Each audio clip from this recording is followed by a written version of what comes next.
যদি বলে আমরা এখন দাঁড়ায় থাকবো, আমরা কালকে পরীক্ষা দিতে সকাল 9টা থেকে, কিন্তু আমাদের বাস থেকে নামাই দিছে।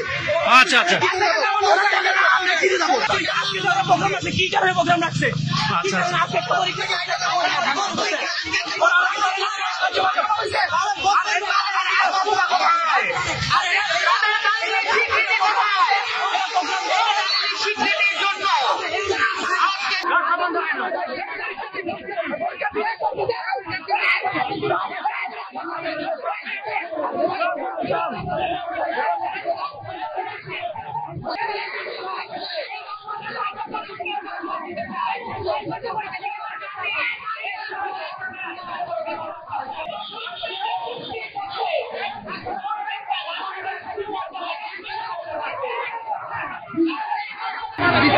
আমরা পরীক্ষা 3 ঘন্টা দিচ্ছি, তাহলে আমাদের বাদ দিয়ে দিচ্ছে না কেন? আমরা হেঁটে হেঁটে যাবো এই গরমে, পরীক্ষা দিলাম 3 ঘন্টা তো, তাহলে এখান থেকে দিচ্ছে না কেন?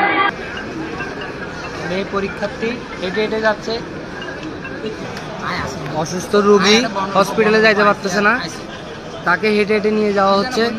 এনসিপি হচ্ছে একটা প্রোগ্রাম করতেছে, যে প্রোগ্রামে পুরো গাড়ি ঘোড়া সব বন্ধ করে দিয়েছে। আমাদের রাঙামাটির যে মেন শহর বনরূপা এরিয়া পুরো গাড়ি ঘোড়া সব বন্ধ। দেখেন পরিস্থিতি, রুগীকে হেঁটে হেঁটে নিয়ে যাওয়া হচ্ছে। পুলিশ দাঁড়ায় আছে, অথচ একজন রুগীকে গাড়ির জন্য নিতে পারতেছে না, অথচ পুলিশ দাঁড়ায় দাঁড়ায় তামাশা দেখতেছে।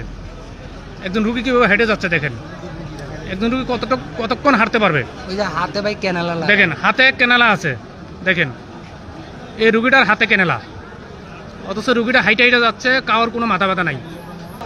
এখানে তো অনেক সাংবাদিক ভাইয়েরা আছে, বড় বড় সাংবাদিক, কিন্তু তাদের কোনো মাথা ব্যথা নাই। এই যে রুগীটা হেঁটে হেঁটে যাচ্ছে মেয়েটা,